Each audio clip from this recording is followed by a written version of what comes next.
जय हिंद दोस्तों, नमस्कार। स्वागत है आप सभी का। दोस्तों आज जो है हम बाल विकास का जो है टॉपिक हम आगे बढ़ाते हैं और इसमें शिक्षण विधि को साथ ही साथ ये प्रैक्टिस सेट नंबर 4 होगा, क्योंकि इससे पहले हमने 3 प्रैक्टिस सेट 30-30 क्वेश्चन का करा दिया है।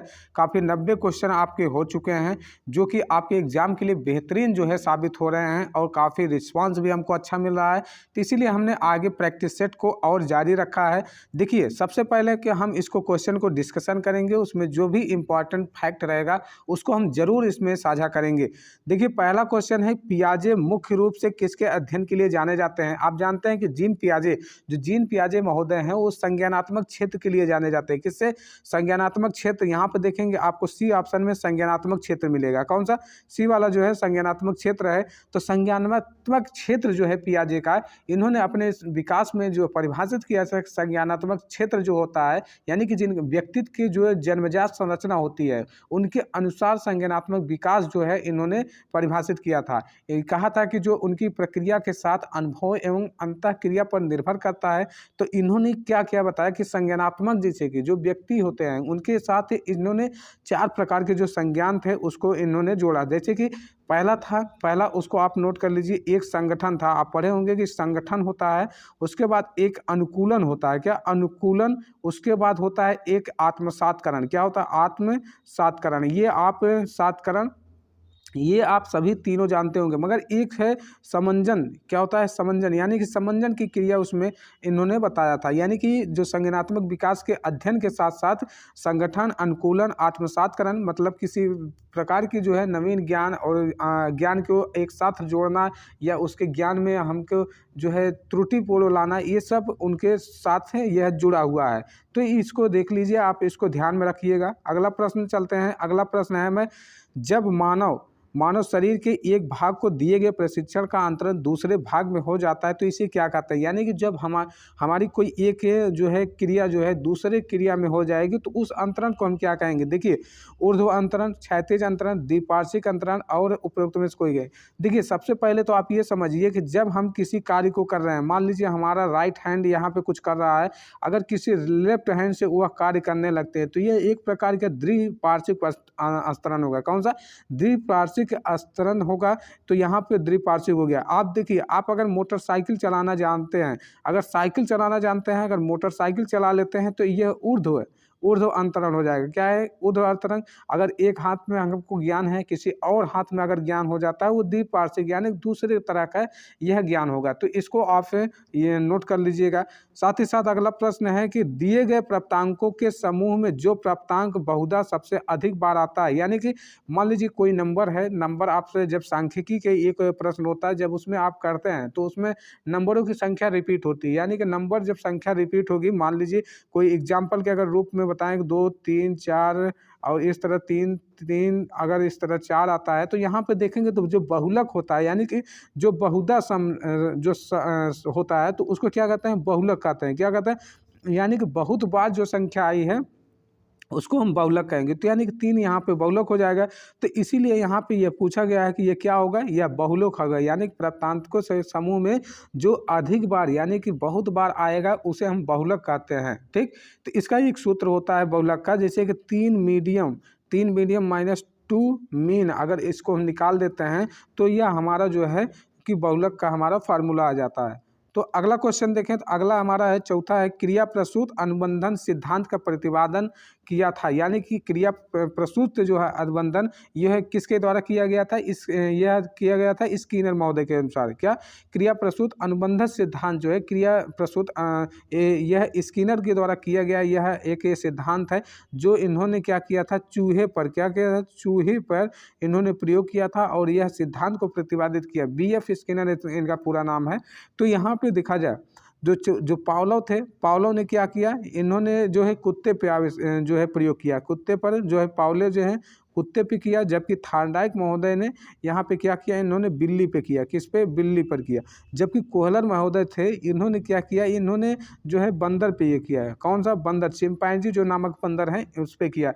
तो आपके चौथा का आंसर हो जाएगा बी वाला आंसर। क्रिया प्रसूत अनुबंधन सिद्धांत जो है BF स्किनर के अनुसार है। अगला क्वेश्चन है, अगला है 5वां क्वेश्चन, अल्बर्ट बंडूरा निम्न में से किस सिद्धांत से संबंधित है? देखिए, आपके ऑप्शन चारों दिए हैं। सामाजिक सिद्धांत, दूसरा है व्यवहारात्मक सिद्धांत, तीसरा विकास का संज्ञानात्मक सिद्धांत, डी है विकास का मनोसामाजिक सिद्धांत। देखिए जो अल्बर्ट बंडूरा है वो एक सामाजिक सिद्धांत के रूप में जाने जाते हैं। जो बंडूरा जी हैं वो क्या किए हैं कि जो समाज के अधिगम यानी कि समाज के सिद्धांतों के अधिगम को इन्होंने बताया कि जो अधिगम होता है संज्ञानात्मक क्षेत्र के सिद्धांत के अंतर्गत आता है। इस सिद्धांत के अनुसार उन्होंने बताया था कि जो कुछ भी यानी सीखना होता है वह हम देखकर या सुनकर या सामाजिक वातावरण के समझ से हम सीख सकते हैं। तो अल्बर्ट बंडूरा जो होते हैं वो सामाजिक जो है अधिगम सिद्धांत के प्रतिपादक हो जाते हैं। कौन से? अल्बर्ट बंडूरा सामाजिक सिद्धांत के प्रतिपादक। इसको आप नोट कर लीजिए। अगला है सामाजिक वायु का प्रत्यय किसने दिया था? जो यह मानसिक आयु, क्या मानसिक आयु का प्रत्यय किसने दिया था? जो मानसिक आयु है यानी कि देखिए मानसिक मेंटल एज जो होती है वो बीने साइमन ने दिया था। इन्होंने क्या बताया था कि जो बुद्धि लब्धि होती है, जो आईक्यू लेवल यानी कि बुद्धि लब्धि निकाला जाता है वो मानसिक आयु बटे कितना होगा? मानसिक आयु बटे जो वास्तविक आयु होता है, वास्तविक एज होती है वो होगी गुणे 100 होगा। क्या? मानसिक आयु बटे वास्तविक आयु गुणे 100 यानी कि बुद्धि लब्धि निकाला जाता है। तो बीने साइमन ने इसको दिया था कि इस तरह का जो मानसिक आयु होता है संप्रत्यय जो है इसको हम निकालने के लिए इस तरह का फार्मूला का इस्तेमाल करते हैं। ठीक, अगला क्वेश्चन देखें तो अगला हमारा है क्वेश्चन 7वां क्वेश्चन है निम्न में से कौन सा सीखने का नियम नहीं है? देखिए सीखने का नहीं नियम बताया है। देखिए यहाँ पे हम आपको बता दें जो सीखने का नियम है वो थॉर्नडाइक महोदय ने दिया। कौन सा? थॉर्नडाइक ने इसको सीखने का जो है नियम दिया है। थॉर्नडाइक ने इसमें 2 नियम बताए थे, एक मुख्य नियम बताए थे और एक गौड़ नियम बताए थे। कौन सा? एक गौड़ नियम। मुख्य नियम में इन्होंने 3 नियम बताए। किसमें? इसमें 3 नियम। यही यहाँ पे पूछा गया है कौन सा नियम नहीं है। देखिए मुख्य नियम में इन्होंने बताया कि एक होता है तत्परता का नियम, एक होता है प्रभाव का नियम, एक होता है अभ्यास का नियम। मुख्य नियम में ये 3 नियम है। जबकि यहाँ पे पूछा कौन सा नहीं है, ये तनाव का नियम नहीं है। कौन सा? तनाव का नियम नहीं है। तो मुख्य में नियम है तत्परता का नियम, प्रभाव का नियम, अभ्यास का नियम। जबकि गौड़ में इन्होंने 5 नियम दिए थे। उन्होंने बहु अनुक्रिया का सिद्धांत और इसी तरह से 5 नियम इन्होंने दिए थे। अगला देखें तो अगला है हमारा जो 8वां है सीखने से संबंधित प्रतिक्रिया सिद्धांत में पावलोव का प्रयोग। देखिए यहाँ पे पावलोव का प्रयोग आ गया। पावलोव ने क्या किया था? इन्होंने कुत्ते को पाला था। क्या? देखिए यहाँ पे अगर याद करना चाहें तो पावलोव यानी कि पालने वाला जीव, इन्होंने पावलोव जो है पालने वाला जीव किया था। क्या लोग क्या पालते हैं? कुत्ते पालते हैं। तो कुत्ते पालते हैं तो यानी कि पावलोव ने कुत्ते पे किया था। जबकि थॉर्नडाइक ने बिल्ली पे किया था। जो बंदर पे कोहलर ने किया था। चूहे पे जो है स्किनर ने प्रयोग किया था। तो यहाँ पे जो है आपका जो आंसर है यानी कि जो सीखने पावलोव के अनुसार तो यहाँ पे इन्होंने क्या किया था? कुत्ते पे। ठीक, अगला क्वेश्चन है, अगला है सूझ द्वारा सीखने में सिद्धांत का प्रतिपादन। देखिए सूझ का सिद्धांत दिया था वो दिया था कोहलर महोदय ने। सूझ का किसने दिया था? सिद्धांत का इन्होंने सूझबूझ का सिद्धांत दिया था। कोहलर महोदय ने बताया था कि जो चिंपैंजी बंदर था उसको इन्होंने प्रयोग किया तो बताया कि इन्होंने किस तरह से वह अपनी सूझबूझ का इस्तेमाल करके वह किसी भी उद्दीपन को प्राप्त करने में जो है सहायक हो रहा है। तो इसलिए उन्होंने सूझ का सिद्धांत दिया। अभी थॉर्नडाइक को हमने बताया कि यह बिल्ली पे और पावलोव कुत्ते पे जो है आविष्कार जो है प्रयोग किए थे। अगला है कार्य को प्रारंभ करने। 10वां क्वेश्चन है कार्य को आरंभ करने, जारी रखने और नियमित रखने की प्रक्रिया यह क्या कहलाती है? यानी कि हम किसी कार्य को अगर कर रहे हैं, अगर उस कार्य को हम करते रहें और जारी रखें तो यह नियंत्रण या करने की नियमित प्रक्रिया जो होती है वह उड के अनुसार है। यह किए गए उड के अनुसार, इन्होंने उड के अनुसार यह ये कथन है। तो यह किसके काम पे काम करता है? यह प्रेरणा यानी कि अभिप्रेरणा के स्थान पे यह कार्य करता है। अभिप्रेरणा किसी कार्य को प्रारंभ करने या जारी करने अथवा नियमित करने या कह सकते हैं नियंत्रित करने की प्रक्रिया होती है। ठीक, अगला क्वेश्चन है, अगला हमारा है 11वां है विस्मृति कम करने का उपाय क्या है? यानी कि विस्मरण जो होता है उसको हम कैसे कम कर सकते हैं? सीखने में कमी को करके और भी है कि सीखने की त्रुटिपूर्ण विधि करके, पाठ की पुनरावृत्ति करके, स्मरण करने में कम ध्यान देना, ये सभी ऑप्शन आपको हम दिए गए हैं। तो विस्मरण, देखिए विस्मरण क्या होता है पहले ये समझिए। यानी कि अगर हम किसी कार्य को अगर हम याद करते हैं या किसी पाठ को याद करने में, वह किसी वस्तु को हम याद करने में असफल हो जाते हैं तो असफल होने की जो प्रक्रिया होती है विस्मरण होती है। तो विस्मरण को हम कैसे, हम किसी पाठ को हम याद रख सकते हैं, उसको हम पुनः अगर देखा जाए तो अगर उसको हम बार बार उसको रिपीट करें या पाठ की पुनरावृत्ति करें तो यहाँ पे सी वाला ऑप्शन जो है आपका बिल्कुल सही होगा। विस्मृति को अगर कम करना है तो हमको पाठ को पुनरावृत्ति करना होगा, यानी कि पाठ को हमें बार बार दोहराना होगा, बार बार रिपीट करना होगा, ताकि हमारे दिमाग में वह स्थिर हो जाए, स्टोर हो जाए, जो हमारे विस्मरण से बाहर हो जाए वो हमारे स्मरण में आ जाएगा। तो इसीलिए हम विस्मरण को दूर कर सकते हैं। देखिए अगला क्वेश्चन है 12वां, क्रोध व भय प्रकार है, यानी कि जो क्रोध होती है वह भय होती है, एक प्रकार का संवेग होता है। क्या होता है? क्रोध और भय जो है एक प्रकार का संवेग है। आप जानते हैं कि अब्राहम मैस्लो जो है मैकडूगल ने क्या दिया था कि जो है मैकडूगल ने क्या दिया था, 14 प्रकार की ऐसी संवेग बताए थे जो इससे संबंधित होता है, यानी 14 संवेगों को उन्होंने व्याख्या किया था कि संवेग एक जटिल अवस्था होती है जिसमें कुछ आंगिक कुछ प्रक्रियाएं होती हैं, जैसे हृदय की गति में परिवर्तन, रक्तचाप में परिवर्तन, सांस की गति में परिवर्तन, इसके अलावा बाहरी अंगों में परिवर्तन होता है। तो ये क्रोध भय जो है संवेग का परिवर्तन है। यह कौन दिया था? मैकडूगल। कौन सा? मैकडूगल ने इसको दिया था मूल प्रवृत्ति के सिद्धांत के रूप में। ठीक, अगला देखें तो अगला जो है, अगला हमारा है कि 13वां है दूसरे व्यक्ति के बाह्य व्यवहार की नकल, यानी कि दूसरा व्यक्ति अगर हम किसी कार्य को अगर कर रहे हैं, मान लीजिए अगर बालक आपको देखकर उसको नकल करके, यानी कि दूसरे व्यक्ति के बाह्य व्यवहार की नकल करता है, तो वह क्या कहलाता है? अगर हम किसी व्यक्ति को अगर कोई कह रहा है उसको हम बार बार दोहरा रहे हैं, तो यह एक अनुकरण की प्रक्रिया होगी। कौन सी? अनुकरण की। मान लीजिए अगर कोई बच्चा आपकी नकल कर रहा है तो वह अनुकरण करना होगा। क्या होगा? अनुकरण करना, यानी कि दूसरे व्यक्ति के बाह्य व्यवहारों को नकल करना अनुकरण की एक प्रक्रिया कहलाएगी। जिन व्यक्तियों के व्यवहारों का अनुकरण किया जाता है उसे जैसे कि निर्देश मान के किया जाता है, यानी निर्देश भी कहा जा सकता है, तो उसे हम निर्देश कह सकते हैं। तो यह क्या हो जाएगा? अनुकरण हो जाएगा आपका 13वां का। ठीक, अगला क्वेश्चन है, तो अगला है यदि 14 है, यदि पूर्व ज्ञान या अनुभव नए प्रकार के ज्ञान में सहायक कर। देखिए अगर कोई आपका ज्ञान है, मान लीजिए आप किसी वस्तु को आप सीखे हैं, उस सीखी हुई वस्तु को अगर दूसरी ज्ञान अगर आपकी सहायता कर रही है तो वह एक जो है सकारात्मक क्या करेगा? सकारात्मक, यानी कि पॉजिटिव थिंकिंग को दर्शाएगा, यानी कि हमारी जो प्रशिक्षण होगी वह एक जो है सफल परीक्षण होगी। मान लीजिए अगर आपको हम कोई a+b का स्क्वायर का फार्मूला याद है, उसी के आधार पर अगर कोई हम बहुत कठिन सवाल दे देते हैं, उसको अगर हल करते हैं आप, यानी कि जो नया ज्ञान है, नए ज्ञान को सीखने में अगर हमारा पूर्व वाला ज्ञान जो है, अगर पूर्व का फार्मूला, पूर्व की विधि अगर हमारी सहायता दे रही है, तो वह सकारात्मक प्रशिक्षण का जो है अंतरण होगा, स्थानांतरण हो जाएगा। ठीक, तो ये 14वां का बी वाला आंसर एकदम बिल्कुल सही होगा। देखिए 15 है सीखी हुई बात को स्मरण करने या पुनः स्मरण करने की जो असफलता है, यहाँ पे इसको आप ध्यान दीजिएगा। जो असफलता है, यानी कि आप कोई बात अगर सीख चुके हैं, अगर आप बात सीख चुके हैं, मान लीजिए किसी विषय को आप पढ़ के उसको याद कर चुके हैं, अगर याद करने के बाद वह पुनः आप स्मरण करने की कोशिश करते हैं, मतलब आप उसको सोचने की कोशिश करते हैं, उसे याद करने की, यानी कि रिमेंबर करने की आप कोशिश करते हैं, तो आप उसमें सफल नहीं हो पाते हैं, यानी कि असफल हो जाते हैं, मतलब वह आपको याद नहीं आती, वो तो वह हो जाएगी विस्मृति। क्या हो जाएगी? विस्मृति, यानी कि सीखी हुई बात को स्मरण करने या पुनः स्मरण करने की असफलता जो होगी आपकी विस्मृति होगी। अगर वही आप अगर यहाँ पे सफल हो गए रहते तो आपकी स्मृति हो जाती, वह स्मृति हो जाती। अगर किसी कार्य को यानी सीखी हुई बात को स्मरण करने या पुनः स्मरण करने की जो सफलता होगी वह स्मृति कहलाएगी, असफलता जो है विस्मृति कहलाएगी, यानी कि हमारी जो है विस्मृति हो गई है, हम उस चीज़ को भूल चुके हैं जो हमको पाठ को याद रखना था। तो ये 15वां क्वेश्चन हो गया। यहाँ तक आपको हम 50% करा चुके हैं, अभी 15 क्वेश्चन शेष बचा हुआ है। आप वीडियो में बने रहिएगा, अगर आपको अच्छा लग रहा है तो आप अपना फीडबैक देते रहिएगा।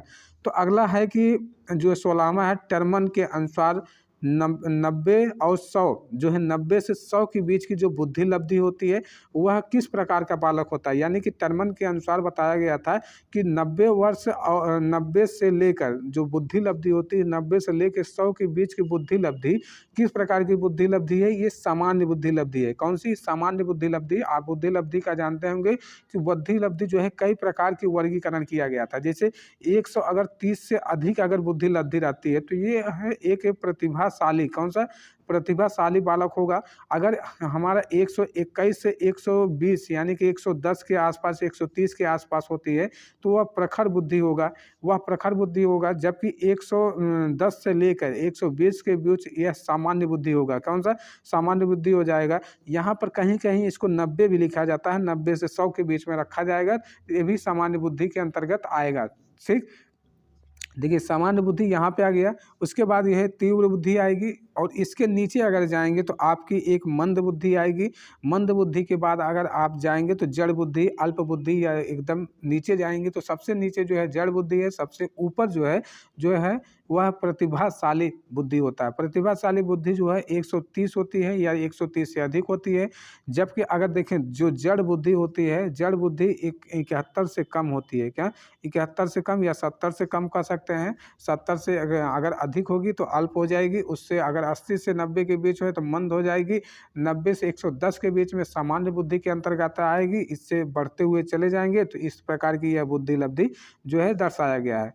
अगला क्वेश्चन देखिए तो अगला हमारा 17वां क्वेश्चन है, हाल का सिद्धांत निम्न में से किसकी व्याख्या करता है। जो हल महोदय हैं, हाल का है, ये जो इनका पूरा अगर नाम देखें तो स्टेनले हाल, जो 1904 में इन्होंने अपनी प्रकाशित पुस्तक एडोलेसेंस, किसका एडोलेसेंस नामक एक पुस्तक लिखी थी।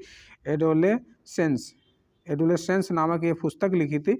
इन्होंने बताया था कि जो किशोरावस्था होता है, किशोरावस्था की विकास का आकस्मिक विकास के सिद्धांत के अंतर्गत व्याख्या इसमें किया गया था। इसमें जो किशोर थे, किशोर का जो शारीरिक और मानसिक संवेदनात्मक जो परिवर्तन होता है वह एक अस्माकम यानी कि जो अस्कमत के रूप में यहाँ अगर इसको नोट किया जाता है तो यहाँ पे हल के अनुसार क्या बताया गया था, जो किशोरावस्था है यानी कि किशोरावस्था का एज जो है आपको डी ऑप्शन में मिलता है। किशोरावस्था का एज को, एडोलेसेंस को 1904 में जो है हाल महोदय के अनुसार इसको दर्शाया गया था। अगला क्वेश्चन देखें तो अगला है जो 18वां क्वेश्चन है, मानव व्यक्तित्व के मनोलैंगिक विकास में निम्न में से किसके महत्व दिया था। यानी कि जो आपका मनोलैंगिक विकास है, जो है लैंगिक विकास जो है यह किसने दिया था, इसको आपको बताना। तो यह सिगमंड फ्रायड दिया था। किसने? सिगमंड फ्रायड ने दिया था मनोलैंगिक विकास को। इन्होंने बताया था कि जो है मनोलैंगिक जो विकास होता है जो व्यक्तित्व का, इन्होंने बताया था कि यह 5 प्रकार के जो है मनोलैंगिक विकास होती है। एक होता है जो है मुखी अवस्था, जो मुखावस्था यानी कि जो मुंह वाला जो कार्य किया जाता है, मुख्य वजह से जो है कि मनोलैंगिक जो है कार्य बच्चे करते हैं। उसके बाद देखें तो दूसरा है गुदी अवस्था। कौन सा? गुदी अवस्था। गुदी अवस्था से बच्चे जो है क्या करते हैं, उसका है। तीसरा है लैंगिक अवस्था। कौन सा? लैंगिक अवस्था है। और जो है चौथा है अदृश्य अवस्था। और 5वां है ज्ञानेंद्रिय अवस्था या जनेंद्रिय अवस्था भी आप इसको कह सकते हैं। तो इस तरह के जो है, तो यहाँ पे जो क्वेश्चन पूछा गया है मैनुअल अवस्था किसने महत्व दिया है, सिगमंड फ्रायड ने दिया है। तो इसका फ्रायड यहाँ पे ऑप्शन में है, इसको आप डी वाला सही कर लीजिए। 19वां है मनोविज्ञान की प्रथम प्रयोगशाला किसने स्थापित किया गया था। यानी कि जो मनोविज्ञान की जो प्रयोगशाला है उसको किसने स्थापित किया था, यह डब्ल्यू उंट महोदय ने स्थापित किया था। इनको मैक्स विलियम उंट कहते हैं। ठीक, इनको जो है आधुनिक मनोविज्ञान का जनक भी कहा जाता है। इन्होंने क्या किया था, 1879 में जो है जर्मनी में एक लिप्चिंग विश्वविद्यालय की स्थापना की थी। कौन सी? लिप्चिंग विश्वविद्यालय यानी कि यूनिवर्सिटी की स्थापना की थी। आप इसको याद रखिएगा। जो है कि डब्ल्यू उंट या इसको कह सकते हैं विलियम उंट, इनका पूरा नाम है, कि आधुनिक मनोविज्ञान को इनको जनक भी कहा जाता है। ये 1879 में जब है कि जर्मनी में लिप्चिंग विश्वविद्यालय की स्थापना या इन्होंने जो है पहला प्रयोगशाला जो है खोला था। किसमें? लिप्चिंग विश्वविद्यालय। तो इनको क्या कहा जाता है, इनके बाद जो है मनोविज्ञान की जो आधारशिला इनके बाद चलती रही और स्वतंत्र विधा का मान लगने लगा और बहुत सारे मनोविज्ञानिकों ने अपना अपना मत देते रहे। तो यहाँ पे 19वां का जो है पहला ऑप्शन सही है। अगला है कि 20वां का गेस्टाल्ट मनोविज्ञान की आधारशिला किसने रखी है। गेस्टाल्ट मनोविज्ञान जो है यह मैक्स जो है वथीमर, कौन से वथीमर जो है, मैक्स गेस्टाल्टवादी यह है मनोवैज्ञानिक है। गेस्टाल्टवादी में आप जानते हैं कि जो है कोल्फा भी आते हैं, कोहलर भी आते हैं और कुर्ट कोप्फा भी आते हैं, कुर्ट लेविन भी आते हैं। ये सब जो है गेस्टाल्ट मनोवैज्ञानिक के अंतर्गत आते हैं। अगला क्वेश्चन देखें तो अगला हमारा है 21वां क्वेश्चन है, संघनन सिद्धांत इनमें से किससे संबंधित है। देखिए संघनन सिद्धांत की बात करें तो यहाँ पे आपका ऑप्शन है अभिप्रेरणा, अधिगम, स्मृति और सृजनात्मकता। देखिए अधिगम जो है यानी कि संघनन सिद्धांत जो है एक प्रकार से स्मृति से संबंधित, यानी कि संघनन सिद्धांत स्मृति से कैसे संबंधित है। इस सिद्धांत में जैसे कि जो मूल रूप होते हैं, मूल रूप से निर्णय की जो प्रकृति होती है, प्रस्तुतिकरण होती है, यानी कि तरीके होते हैं जो व्याख्या करने की, वो सब स्मृति के द्वारा किया जाता है। यानी कि स्मृति के अनुसार जो मनुष्य जो होता है वो अपने मस्तिष्क में जो असंख्य सूचनाएं जो है रखता है और उसको जो है आवश्यकता पड़ने पर जो है आपको बता सकता है। यानी कि मनुष्य वही निर्णय लेता है जो उसका जो है निर्णय लेने की जो प्रक्रिया होती है, यानी कि जो स्मृति उसकी जो है उसको याद करते हैं। यानी कि कह सकते हैं कि समस्या समाधान में जो है हमारी स्मृति जो है सहायक होती है। यानी कि कोई भी जो है समस्या है वह हम स्मृति के द्वारा, अपने चिंतन के द्वारा उसको कर सकते हैं। तो यही निर्णय अगर देखा जाए तो यह दक्ष हो जाएगा, सृजनशील भी हो जाएगा। तो यहाँ पे संघनन सिद्धांत में जो है स्मृति जो है आपके जो है महत्वपूर्ण साबित होगी। अगला क्वेश्चन है, अगला है 22वां है, क्षेत्र सिद्धांत निम्न में से किस वर्ग का सिद्धांत है। यानी कि देखिए जो क्षेत्र सिद्धांत है वो गेस्टाल्टवादियों का सिद्धांत है। किसका? गेस्टाल्टवादियों का सिद्धांत है। इसमें क्या बताया था कि जो गेस्टाल्टवादी सिद्धांत यानी कि कुर्ट लेविन जो थे, कुर्ट लेविन कौन थे? कुर्ट लेविन, इसको आप लिख लीजिएगा। कुर्ट लेविन के द्वारा जो है इसको प्रतिपादित किया था। लेविन एक जो है कि आपको बताया कि गेस्टाल्टवादी जो है मनोवैज्ञानिक है। लेविन का क्षेत्र सिद्धांत सामान्यतः अगर शब्दावली में यह कहा जाता है कि तो मानव व्यवहार, व्यक्ति और वातावरण दोनों का प्रतिफल होता है। जो मानव होता है वह व्यवहार और प्रतिफल, यानी कि व्यक्ति का जो वातावरण होता है और व्यक्तित्व जो होता है दोनों प्रतिफल होता है। तो ये गेस्टाल्टवादी सिद्धांत के अंतर्गत आते हैं। अगला क्वेश्चन देखें तो अगला हमारा है 23 नंबर, बैटरी का प्रयोग निम्न में से किसके मापन हेतु किया जाता है। यहाँ पे देखिए बैटरी का ये संबंध है कि यह भाटिया एक बुद्धि परीक्षण था। बुद्धि परीक्षण जो है कि बुद्धि भाटिया बुद्धि परीक्षण यानी कि बैटरी परीक्षण है। यह बुद्धि को मापने के लिए प्रयोग किया जाता है। यानी कि भाटिया द्वारा भारत में बुद्धि परीक्षण का निर्माण किया गया तथा यह एक जो है किससे, यानी कि यह शाब्दिक बुद्धि परीक्षण से, शाब्दिक जो है बुद्धि परीक्षण से यह संबंधित है, जो है बुद्धि से संबंधित। तो यहाँ पे बुद्धि देखें तो तीसरे ऑप्शन में है रुचि, यानी कि सी वाला ऑप्शन 23 का सी सही हो जाएगा। अगला देखें तो अगला है अभिक्रमायोजित अधिगम का प्रत्यय किसने दिया था।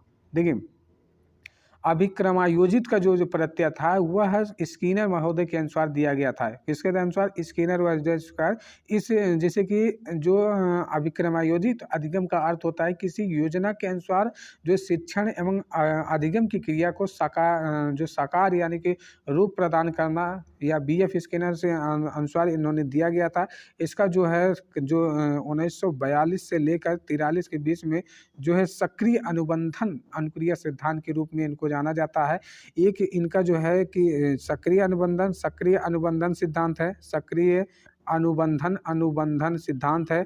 ठीक, एक और सिद्धांत इन्होंने दिया था BF स्किनर ने, क्रिया प्रसूत अनुबंधन सिद्धांत। क्या था? क्रिया प्रसूत अनुबंधन सिद्धांत। ठीक, देखिए आपको यहाँ पे दो ऑप्शन मिलेगा। जो अभिक्रमायोजित अधिगम का प्रत्यय था स्किनर महोदय ने दिया था, BF स्किनर इनको कहते हैं। BF के स्किनर के अनुसार एक क्रिया प्रसूत अनुबंधन सिद्धांत होता है, एक सक्रिय अनुबंधन सिद्धांत होगा। कौन सा? एक सक्रिय अनुबंधन जो है सिद्धांत होगा, एक होगा क्रिया प्रसूत अनुबंधन सिद्धांत। जो अनुबंधन सिद्धांत है जो अभिक्रमायोजित अधिगम पर आधारित होता है।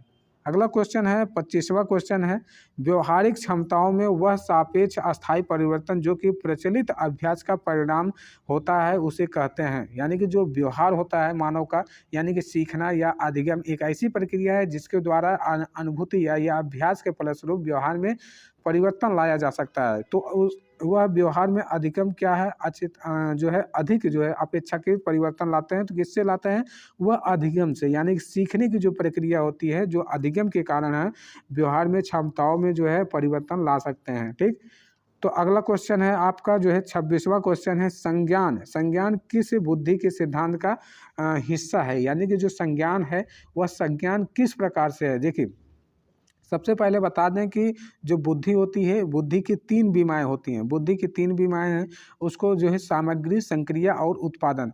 तो इसको किसने दिया था, इसको दिया था गिलफोर्ड सिद्धांत। गिलफोर्ड का सिद्धांत के अनुसार इसमें दिया गया था कि जो 3 इन्होंने 3 जो सिद्धांत बताए थे, एक बताया था सामग्री, कौन बताया था, सामग्री बताया था। दूसरा बताया था कि संक्रिया, कौन सा, संक्रिया। ठीक, उसके बाद एक बताया था उत्पाद, उत्पाद। अब देखिए, पहला और ये दूसरा और ये तीसरा, 3 हो गया। जो संक्रिया होती है, जो संक्रिया जो है बताया था, संक्रिया में इन्होंने 5 प्रकार का जो है विभाजित किया था। जो संक्रिया होती है, तो संक्रिया को 5 प्रकार के कैसे विभाजित करेंगे उसको पहले नोट कर लीजिए आप। देखिए, संक्रिया जो होती है, संक्रिया जो है वह गिलफोर्ड के अनुसार संक्रिया को 5 भागों में डिवाइड किया है। तो 5 भाग कौन कौन सा है उसको आप नोट कर लीजिए। पहला एक संज्ञान है, कौन सा, एक संज्ञान है। दूसरा स्मरण है, स्मरण है। उसके बाद परंपरागत है, कौन सा, परंपरागत, परंपरागत चिंतन है, कौन सा, परंपरागत चिंतन। उसके बाद गैर परंपरागत चिंतन है, इसको आप नोट कर लीजिए, गैर परंपरागत। उसके बाद अंत में है मूल्यांकन, कौन सा, मूल्यांकन। एक बार और रिपीट कर देते हैं, संज्ञान होगा, संज्ञान के बाद आपका होगा स्मरण होगा, स्मरण के बाद परंपरागत जो है चिंतन होगा। उसके बाद गैर परंपरागत, देखिए परंपरागत और गैर परंपरागत, उसके बाद मूल्यांकन। तो जो संक्रिया वाला हिस्सा है जो संज्ञान के अंतर्गत आता है। कभी अगर क्वेश्चन पूछा जाए जो संज्ञान किस में आएगा, उस सक्रिया, यानी कि जो संक्रिया वाले एरिया है, यानी कि जो बुद्धि की जो बीमा, संक्रिया बीमा है उसके अंतर्गत आएगा। तो इसमें जो है यह है त्रिबीमी के अंतर्गत, यानी कि त्रिबीमी प्रारूप इसको कह सकते हैं। यानी कि जो गिलफोर्ड महोदय थे ना, इन्होंने त्रिबीमी या त्रिबीमी प्रारूप का सिद्धांत भी इसको नाम दिया था। तो ठीक, यह क्वेश्चन क्लियर हो गया। तो 27वां प्रश्न है कि 8 वर्ष के सुधीर की मानसिक आयु अगर 10 वर्ष है तो उसकी बुद्धि लब्धि क्या होगी। बुद्धि लब्धि का फार्मूला हम आपको बताए थे कि जो IQ लेवल होता है उसको क्या कहते हैं कि जो मानसिक आयु होती है, मानसिक आयु बटे वास्तविक आयु क्या होगा, मानसिक आयु बटे वास्तविक आयु होगी, गुणे क्या होगा, 100 होगा, क्या होगा, गुणे 100 होगा। अब देखिए, सबसे पहले आपको समझना होगा कि मानसिक आयु क्या होगा। यहाँ पे आपको लिखा है मानसिक आयु 10 वर्ष है, तो यहाँ पे 8 वर्ष जो है इसकी वास्तविक आयु है, तो गुणा करेंगे 100 में। तो यहाँ पे क्या होगा, 8 से अगर डिवाइड करेंगे तो यहाँ पे पहले 4 से जाएगा, 4 दूनी 8 हो जाएगा, और ये 25 चौका 100 हो जाएगा। 2 से यहाँ पे 5 हो जाएगा, तो यहाँ पे 5 गुणे 1 25, तो हो जाएगा 5 पचे 25, 125। तो यहाँ पे जो इसकी जो है IQ लेवल जो बुद्धि लब्धि आएगी जो है 125 आएगी। यानी कि पहले देखिए, सबसे पहले आपको मानसिक आयु रखना होगा, उसके बटे में वास्तविक आयु, गुणे 100 से 100 से गुणा कर देंगे तो इसका जो है 125 जो है इसकी जो है बुद्धि लब्धि आ जाएगी। तो अगला प्रश्न देते हैं। अगला जो है 28वां है, संवेग का कौन सा सिद्धांत इस विचार को मानता है कि संवेगात्मक अनुभव है संवेगात्मक व्यवहार पर आधारित है। देखिए, मान लीजिए कि आपका जो संवेग होता है, संवेग किसी न किसी रूप से जो है संवेगात्मक व्यवहार पर आधारित होता है। मान लीजिए अगर कोई व्यक्ति है, किसी व्यक्ति के साथ अगर रहता है तो नहीं डरता है, तो वह एक संवेगात्मक अनुभूति प्रतीत हो रहा है। देखिए, मान लीजिए अगर दूसरा अगर एग्जाम्पल दे, बाघ, जैसे बाघ है, ठीक, बाघ है और या तो भालू है, देख भालू, दोनों में देखेंगे तो दोनों एक दूसरे को देखकर अगर नहीं भागते हैं तो उसमें जो है डर की अनुभूति जो नहीं होगी, तो यह जो है संवेगात्मक जो है अनुभूति संवेगात्मक व्यवहार पर जो है इस तरह की होगी। तो इसको किसने दिया था, ये जेम्स लैंग सिद्धांत के अनुसार इसको दिया गया था। किसने, जेम्स लैंग सिद्धांत के अनुसार इसको दिया गया था।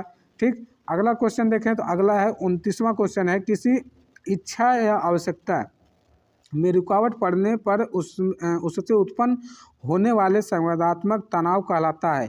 कोई आपकी अगर इच्छा है, मान लीजिए किसी कार्य को आप करने की जो इच्छा रखते हैं, अगर उसमें किसी प्रकार की तनाव आती है, उसमें अगर आपको जो है वह कार्य में रुकावट आती है, तो आप किस प्रकार का जो है तनाव उसमें उत्पन्न करेंगे। तो वहाँ पे एक प्रकार का जो है कुंठा शब्द का प्रयोग होता है। तो कुंठा प्रकार यह तनाव उत्पन्न होगा। कुंठा जो है ये मैकडूगल ने अपनी 14 मूल प्रवृत्तियों में इसको शामिल किया है। जो मैकडूगल का जो है 14 मूल प्रवृत्ति है, उसमें जो है कुंठा को भी शामिल किया गया है। किसमें? कुंठा को भी शामिल किया गया है कि वह एक संवेगात्मक जो है तनाव के रूप में जो है व्यक्ति अपना जो है प्रतीत करेगा। अगला क्वेश्चन है, अगला है कि 30वां है, कोहलबर्ग का सिद्धांत निम्न में से किस सिद्धांत को जो है संबंधित है। कोहलबर्ग किस सिद्धांत से संबंधित है? और यह कोहलबर्ग की अगर बात करें तो यह एक जो है नैतिक विकास से संबंधित है। आपको यह फैक्ट एकदम जानकारी है। यानी कि जो नैतिक यानी कि विकास जो है कोहलबर्ग ने सामाजिक परिप्रेक्ष्य में समाज से अपने संबंधों के बारे में जो है जो जब व्यक्ति का जो व्यक्तिगत जो है दृष्टिकोण होती है उस पर उन्होंने बल दिया है।